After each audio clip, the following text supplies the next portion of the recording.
하나님은 나를 도우시는 분이십니다. 실패하면 하늘이 무너지는 것 같아요. 고통이 따라오죠. 아픔을 심하게 겪게 됩니다. 또 내가 내 자신을 쓸모없는 인생으로 여기게 되기까지 합니다. 한마디로 절망 가운데 들어가게 되죠. 그러나 절망 가운데는 하나님의 신비가 있습니다. 예수 믿는 사람에게는 절망은 우리의 끝이 아닙니다. 절망은 하나님의 시작입니다. 그러므로 실패가 끝이 아닙니다. 우린 다시 일어날 수 있습니다. 여러분, 우리 7번 넘어질 수 있어요. 그러나 우리는 8번째 일어나는 사람입니다. 왜 그럴까요? 우리의 이렇게 우리 자신의 뜨거움 이런 거가 아니에요. 하나님이 날 도우시기 때문입니다. 오늘 하나님의 도우심이 있을 겁니다. 히브리서 13장 6절에 보면 하나님은 날 돕는 자시다. 그러므로 사람이 내게 어찌하리요? 라는 말씀이 있어요. 성도 여러분, 두려워 마십시오. 하나님이 지금 나를 돕고 계십니다. 어떤 도우심일까요? 역대하 26장 15절에 하나님이 우리를 도우시는 오늘 특별한 도우심이 있습니다.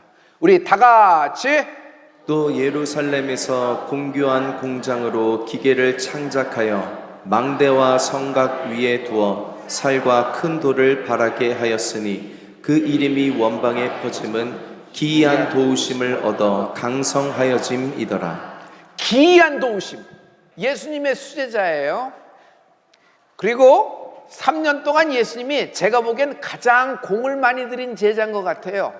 여러분, 누군지 아시겠어요? 누구예요? 베드로예요. 맞아요. 베드로는요, 일단 성경에 분량이 굉장히 많아요. 예수님과 1대1에 대면하는 장면도 굉장히 많거든요. 그리고 그것이 다 기록이 돼 있어요. 베드로에게 임한 도우심이 뭘까요? 하나님의 기이한 도우심이었다. 베드로가 예수님께 캐스팅될 때부터 생각을 해보죠. 주님이 갑자기 갈릴리 호수에 나타나셨습니다. 그러면서 베드로의 배를 지목하셨어요. 베드로의 배는 마침 빈 배였습니다. 거기에 주님이 타시고 설교하기 시작했습니다. 설교가 끝나고 주님은 그들에게 깊은 데에 그물을 던져라 그랬습니다. 베드로는 긴가민가 했지만은 그 말씀에 그대로 행해서 깊은 곳에 그물을 던질 경우가 충격을 받았습니다. 왜냐하면 그 그물을 건져 올릴 때 너무 많은 양의 고기가 잡혀온 거예요. 조금 전까지는 밤새도록 그물질했으나 헛손질이었고 빈배였는데 오늘 배가 가득 차는 은혜가 있게 될 줄 믿습니다. 그런데 그것을 보고, 그 기적을 보고 베드로가 충격받는 거 아닙니다. 베드로는 또 다른 충격이 있었으니 베드로는 그 물고기가 그렇게 많이 잡히는 것을 보고 영혼이 터치되기 시작했다. 영혼이 충격을 받은 거예요. 오늘 하나님 말씀이 여러분의 영혼을 울릴 줄 믿습니다. 이 부분에 대해서 성경은 세밀하게 적고 있거든요. 누가복음 5장 5절의 말씀입니다. 우리 이 말씀을 다 같이. 시몬이 대답하여 가로되 선생이여 우리들이 밤이 마치도록 수고를 하였으되 얻은 것이 없지만은 말씀에 의지하여 내가 그물을 내리리이다 하고 그리한즉 고기를 애운 것이 심이 많아 그물이 찢어지는지라. 그물이 찢어졌다 그랬죠. 여러분, 그물이 찢어진 것을 보고 베드로는 영의 눈이 열린 게 확실합니다. 영의 눈이 열린 그는 처음에는 선생이여, 내가 밤새 아무것도 못 잡았으나 선생님의 말에 의지하여 깊은 곳에 한번 내려보겠습니다 그랬는데 고기를 잡고 난 후에는 뭐라고 얘기해요? 그 고기도 그 그물도 그 배도 아랑곳 없습니다. 그냥 예수님을 보고 뭐라고 부르냐면 전에는 선생이여 했던데 이제는 주여, 나의 주인이시여, 날 떠나소서, 나는 죄인입니다. 이때야말로 자기의 베드로의 생각, 베드로의 갈릴리의 사고방식, 자기의 이성, 자기의 논리가 그물 찢어진 듯이 찢어져 버리는 순간입니다. 여러분, 예수 믿을 때, 내가 주님을 만날 때 내 생각, 내 사고방식, 내 경험, 내 이론이 찢어지는 은혜가 있을지어다. 이게 금을 찢어지듯 찢어질 때 주님 앞에 무릎을 꿇을 수가 있는 것이에요. 후에 베드로는 무리를 걸을 때가 있었죠. 같은 갈릴리에서 있어진 일이에요. 이때 베드로가 뭐라고 시작해요? 모든 11명의 제자는 안전한 보트에 있을 때, 배에 있을 때 베드로는 주님께 이렇게 얘기합니다. 당신이 만일 나의 주시여든 오라 하소서. 주여로 시작하는 것이에요. 오라 하는 말씀과 함께 베드로는 무리를 걷는 인생이 됩니다. 성도 여러분, 신앙생활이라고 하는 것은 무리를 걷는 것입니다. 신앙생활은 남이 볼 때는 여러분 안전하지가 않아요. 어떻게 저 말씀을 쫓아가나? 어떻게 저렇게 순종하나? 이런 상황 속에서 저렇게 순종이 돼? 이런 상황 속에서 아멘이 나와? 이런 상황 속에서 노래가 나와? 찬양이 나와? 이런 속에서 그렇게 굳이 코로나를 뚫고 예배를 하고 성전에 나가야 돼? 그런데 무리를 걷는 은혜가 있을지어다. 오직 나의 눈, 새까만 동공 속에 예수님으로 꽉 차 있을 때 무리를 걷게 되는 것입니다. 여러분, 내 동공에 예수님과 나 사이에 다른 게 끼면은 여러분 무리를 못 걸어요. 그날 베드로는요, 갑자기 세상 오디오가 확 들어옵니다. 바람 소리가 들어오는 거예요. 그날 비데오가 들어와요. 풍랑이 있는 것이 보이기 시작해요. 처음에는 예수님만 가득 차서 갔는데 점점 무리를 걷다가 신앙생활을 하다 보니까 무리를 걷다가 실패합니다. 홀라당 빠져버립니다. 왜 그럴까요? 중간에 낀 게 있는 것이에요. 성도 여러분, 나와 예수님 사이에 낀 게 없어지는 은혜가 있을지어다.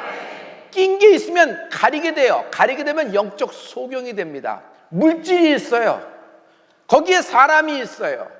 거기에 어떤 사건이 있어요. 문제가 있어요. 그럼 거기에 예수님이 가려서 나는 물에 빠지게 되는 것이에요. 이게 영적인 소경인데 여러분과 주님 사이에 낀 것이 없는 은혜가 있을지어다.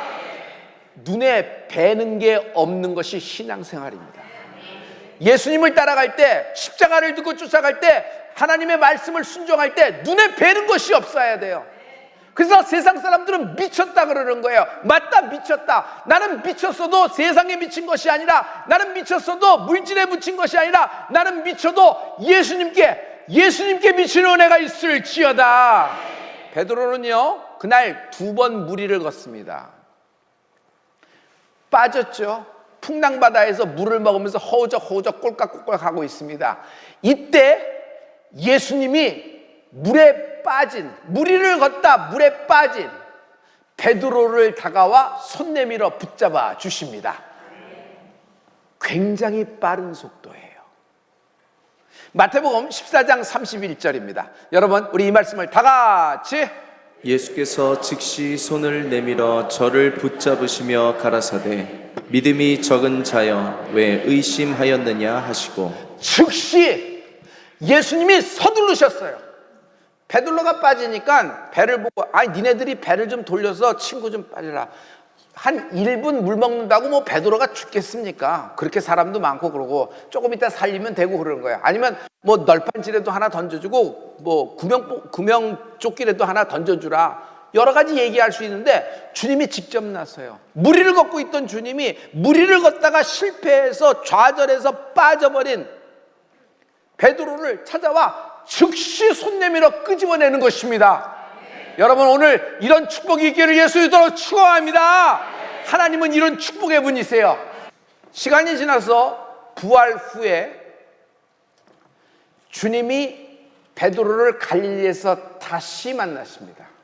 성도 여러분, 오늘 하나님은 당신을 다시 만나기를 원하십니다.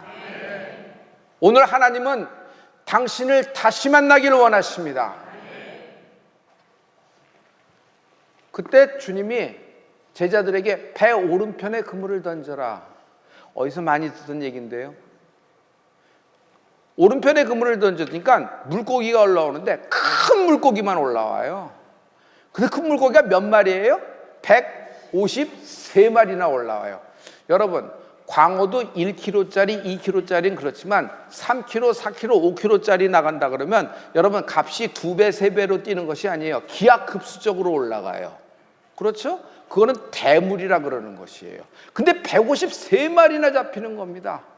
그 153마리 갖고 이제 숯불 바베큐 파티가 열렸을 때 갑자기 모든 조명이 다 나가고 예수님은 베드로하고 시선이 마주치고 베드로와 예수님의 1대1의 단독 대화가 이루어지는데 그 당시 이루어졌던 단독 대화가 여러분 복음서에 요한복음에 쫙 실려있는 것, 디테일이 살아있는 것을 볼 수 있어요. 베드로는요 실패자입니다. 실패했습니다. 그 실패한 베드로를 숯불 앞에서 3번 주님이 똑같은 질문, 내가 나를 사랑하느냐? 내가 나를 사랑하느냐? 뜬금없이 사랑을 얘기하시면서 베드로를 회복할 장면이 나타나고 있어요. 여러분 요한복음 21장 17절에 보면 당시 그 질문에 베드로가 대답했던 장면이 나와요. 우리 이 말씀을 다 같이 선포하십니다. 다 같이. 세 번째 가라사대 요한의 아들 시몬아 내가 나를 사랑하느냐 하시니 주께서 세 번째 내가 나를 사랑하느냐 하심으로 베드로가 근심하여 가로되 주여 모든 것을 아시오매 내가 주를 사랑하는 줄을 주께서 아시나이다. 예수께서 가라사대 내 양을 먹이라. 베드로는 자신이 없는 것 같아요.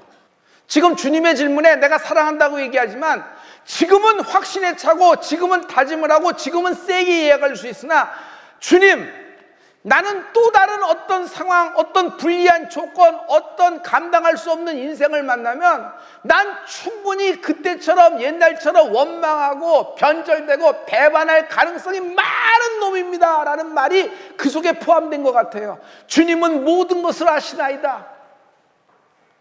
주님은 모든 것을 아시나이다. 베드로가 여러분 과거가 있었던 사람이잖아요. 베드로의 과거가 지워집니까?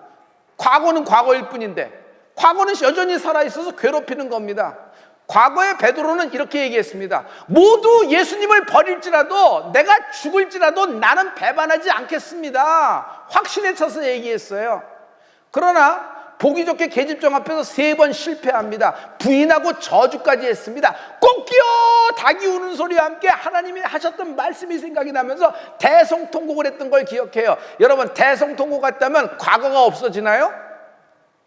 불리한 상황 앞에서 믿음이 어떤 감당할 수 없는 사람 앞에서 자신의 그 확신이 다 흔들려 버립니다. 그래서 베드로의 원래 이름이 갈대예요. 시몬. 성도 여러분, 믿음이 뭘까요? 우리가 내 믿음대로 될지어다 그랬어요. 근데 믿음이 뭘까요? 내 자기 확신, 자기 웅변, 자기 열심이 믿음일까요? 믿음은요 하나님을 사랑하는 것입니다. 예수 믿는다, 예수님을 사랑하는 사람이 되는 것입니다. 물질과 내 체면, 내 입장, 내 의견, 내 고집, 내 체면보다도 내 위치보다도 예수님이 더 중요한 것입니다. 예수님을 사랑하는 은혜가 있을지어다. 오늘 아무리 이렇게 확신에 차서 다짐하고 나간다고 하더라도 지금은 주님의 말씀에 이렇게 확신 나간다고 하더라도 그 앞에서 자기가 확신 있게 얘기한다고 베드로는 과거의 전적이 있잖아요. 또 실패할 수 있단 말이에요. 그러므로 성도 여러분, 사랑이 뭘까요? 내 열심, 내 뜨거움이 사랑이 아니에요. 막 불같이 나가다가 어느 날 번개불처럼 없어진 사람 굉장히 많아요. 그건 왜 그럴까요? 라는 얘기예요. 성도 여러분, 여기 사랑의 전제가 있으니 사랑은요 하나님이 내게 사랑을 부어 주셔야만 내가 하나님을 사랑할 수 있는 것이에요. 오늘 하나님이 여러분의 영에 하나님의 사랑을 부으실 줄 믿습니다. 로마서 5장 5절이 핵심적인 말씀이 됩니다. 우리 다 같이 하나님 말씀을 선포하죠. 다 같이. 소망이 부끄럽게 아니함은 우리에게 주신 성령으로 말미암아 하나님의 사랑이 우리 마음에 부은 바 됨이니. 하나님의 사랑이라는 것은, 내가 하나님을 사랑하는 것은 내 생각, 내 방식, 내 뜻대로 하는 거예요. 어떻게 순종할 수 있어요? 어떻게 그 말씀에 내가 엎드릴 수가 있어요? 어떻게 그 말씀의 한마디에 내 인생을 딱 방향을 전환할 수 있어요? 하나님을 사랑하기 때문이에요. 그런데 하나님을 사랑하는 게 뭘까요? 내 힘으로 되는 것이 아니라 하나님이 내게 사랑을 부어 주신다. 성령님의 역할이에요. 성도 여러분, 베드로는 마가다락방 이후 성령을 받은 이후 여러분 완전히 다른 사람이 됩니다. 그는 다시는 주의를 부인하지 않아요. 그리고 한 번 설교에 3,000명씩 회개시키고 성령을 베풀고 마지막에는요 정말 불리한 상황에서도 나는 십자가에 거꾸로 매달리리라 하면서 거꾸로 매달려서 하나님의 영광을 나타내는 인생이 되는 것이 베드로의 인생이에요. 왜 그렇게 됐을까요? 성령을 받았을 때 성령님이 베드로의 영혼에, 베드로의 마음에, 베드로의 인생에 하나님을 사랑을 부어주셔서 베드로는 하나님을 사랑하기 시작한 거예요. 여러분, 사랑은 생명입니다. 사랑할 때 생명력이 있어요. 사랑이 식었다? 생명이 없어지는 거죠. 근데 이 사랑은 생명이란 말이에요. 목숨과 생명은 다른 것입니다. 목숨은 육신의 수명이에요. 생명은 영혼의 수명입니다. 낡으면 육신은 결국 없어져요. 그래서 죽으면 끝인데 뭘 그렇게 하느냐라는 얘기인데 그건 하나만 알고 그 다음을 모르는 사람이기 때문이에요. 육신은 그러나 영혼은 영원히 삽니다. 그래서 목숨과 생명은 다른 것이에요. 핵심은 그 영혼에 힘이 있느냐가 핵심이에요. 영혼에 힘이 있는 사람, 영혼에 생명력이 있는 것이에요. 이 영혼의 생명력은 자기 당착, 자기 논리, 자기 열심으로 되지 않아요. 그냥 눈에 뵈는 게 없을 때가 있어요. 하나님을 사랑하는데 막 그냥 사랑해. 미친 듯이 사랑해. 일종의 믿음의 그 신앙생활의 허니문 기간인데 그 기간이 오래 끌기를 예수님 이름으로 축복합니다. 그게 왜예요? 하나님이 사랑하는 마음을 부어주셨는데 그것을 제한하지 않는 은혜가 있을지어다. 그게 생명력이란 말이에요. 생명력이라고 하는 것은 땅에서 얻을 수가 있는 것이 아니에요. 생명력은 하나님에게서 옵니다. 하나님은 생명의 근원이십니다. 누가 생명을 줄 수 있어요? 생명은 오직 하나님만이 주실 수 있어요. 그 생명이 우리에게 나타난 바 되었으니 그분이 예수 그리스도십니다. 예수님은 누구세요? 생명 덩어리예요. 예수님이 오셨다. 생명 덩어리가 내게 임했다. 내가 예수를 믿는다. 내 안에 예수님의 생명으로 가득한 인생이 되는 은혜가 있을지어다. 불안, 두려움, 죽음, 뭐 세상에 어떤 그런 공황, 발작, 여러분 세상에 어떤 물질의 문제가 나를 압박하고 조여오더라도 두렵지가 않아요. 왜? 눈에 뵈는 게 없으니까. 주님과 나 사이에 그게 낄 수가 없어요. 사망이 나를 지배하지 못해요. 세상이 나를 다스리지 못해요. 왜? 내 동공에는 주님으로 가득한 은혜가 있을지어다. 생명이 넘치면은, 생명력이 임하면 마른 뼈도 비상한다. 마른 뼈도 비상한다.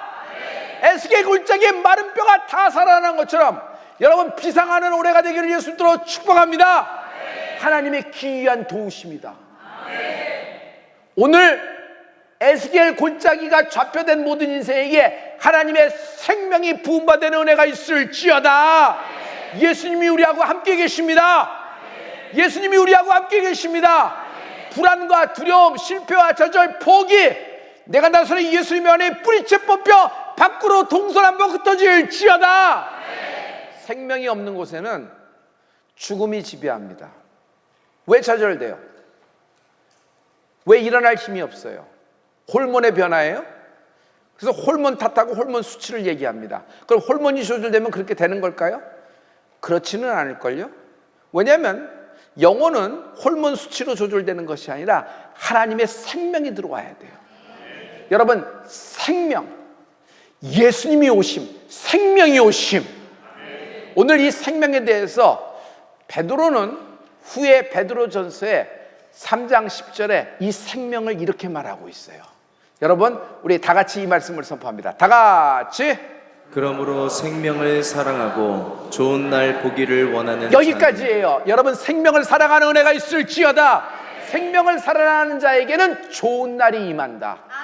그 좋은 날이 뭘까요? 베드로에게 좋은 날이 뭘까요? 베드로가 예수님을 다시 만난 날 좋은 날 아니겠어요? 그 인생에 그런 좋은 날이 있겠어요? 기이한 하나님의 도우심이 있어요. 실패한 베드로, 완전히 엉망진창이 돼서 뭐 신앙인도 아니고 이제는 제자라고 얘기하기도 명함도 내밀기도 어렵고, 그렇다고 예전 삶으로 돌아가자니 그것도 우습고 엉거주춤하고 있을 그 베드로의 인생이에요. 예수님을 따라다니는 3년 동안은 발이 땅에 안 붙었겠죠. 수제자였으니까. 그러나 지금의 베드로는 완전 실패, 완전 뭐 그냥 숨을 곳만 찾으러 다닐 거예요. 그런데 그에게 좋은 날이 임하는 거예요. 예수님을 다시 만난다. 그에게 좋은 날이 임해요. 여러분, 마가다락방에서 성령을 선물로 받는다. 그리스도의 증인이 되는 베드로를 볼 수 있습니다. 성도 여러분, 성령님이 여러분의 영혼에 하나님을 사랑하는 그 마음을 부어주신 바 될 것입니다. 생명, 예수님이 생명입니다. 생명이 있는 자에겐 좋은 날이 임합니다.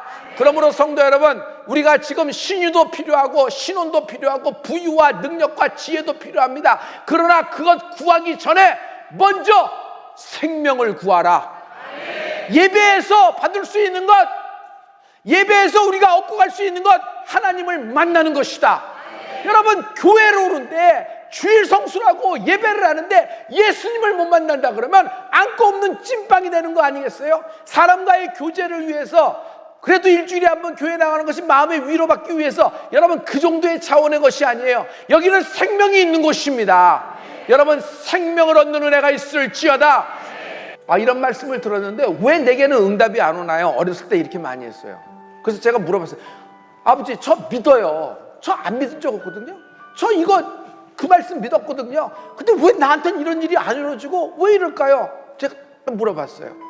그때 씌우고 웃으면서 기도해 하면서 지나갔어요. 그래서 목사님들은 항상 기도해가 답인가 그래갖고 그냥 투덜투덜대고 끝냈는데, 어느 날 어렸을 때 제가 그 하나님이 주신 뭐랄까 그 짧은 순간에 은혜가 있었어요. 그게 뭐냐면 콜센터. 상상해 보세요. 하늘나라에 콜센터가 있다. 이 땅에서 모든 사람들이 외치면서 콜센터에 접수를 한다. 나는 그때 믿음으로 받았다고 생각하는데, 중요한 건 내 하나님께 대한 기도가 콜센터에 접수가 안 된대. 콜센터에 접수가 돼야지 와, 하나님의 군대 파송해. 이쪽은 대대병력이 나가야 돼. 이쪽은 골리앗과의 전쟁이잖아. 여리고성이 무너져야 돼. 이건 전사, 이건 군단이 나가야 돼. 이건 가브리엘, 이건 다니엘급으로 나가야 돼. 가브리엘 전사장, 미가엘 전사장 나가서 그냥 싸워라 막 그러고, 하나님이 모든 전쟁은 하나님께 속하였다 하면서 막 콜센터에서 지령을 내리는데, 중요한 건 내가 땅에서 매야, 땅에서 풀어야 하늘에서도 매고 풀린다 그랬죠. 콜센터에 접수가 안 된 거예요. 콜센터. 여러분, 지금은 뜨거워져서 다 봤지만은, 여러분 그것이 자기의 믿음이라고 생각하지만, 성도 여러분, 이 기이한 도우심을 잡고 콜센터에 접수시키는 것이 기도라는 거예요. 접수가 안 되면 무슨 소용이 있겠어요? 아니, 그 지원서에 따르면은, 그 응시원서에 따르면 그 사람은 오버 퀄리파잉이에요. 그냥 넣으면 되는 사람이야. 근데 안 됐어. 왜 그랬을까? 원서를 안 냈기, 응시를 안 했기 때문에 안 되는 거예요. 응시를 안 한 사람은 어떻게 뽑겠어요? 응시한 사람 중에 뽑지. 중요한 건 콜센터에 접수가 돼야 돼요. 내 마음이 아무리 굴뚝 같다 그래도 여러분, 내 마음으로 해결되는 것이 아니에요. 여러분, 신앙 행위가 있어야 돼요. 맞지요? 다 본심이 그렇고 다 진심이 그래요. 당시 에테타임 베드로도 그게 진심이었어요. 그러나 베드로의 진심이 얼만큼 갑니까? 중요한 건 하나님 사랑은 하나님이 성령으로 사랑을 부어 주실 때 사랑할 수가 있는 것이에요. 여러분, 접수시키는 은혜가 있을지어다. 우리 다 같이 오른손을 높이 들고, 하나님이 1200일 특별 축복을 주십니다. 기이한 도우심이 임하라. 각 심령들에게, 각 인생들에게 기이한 도우심이 임하라. 하나님이 대방출하실 줄 믿습니다. 중요한 건 접수합시다. 성도 여러분, 기도밖에 없다. 기도밖에 없다.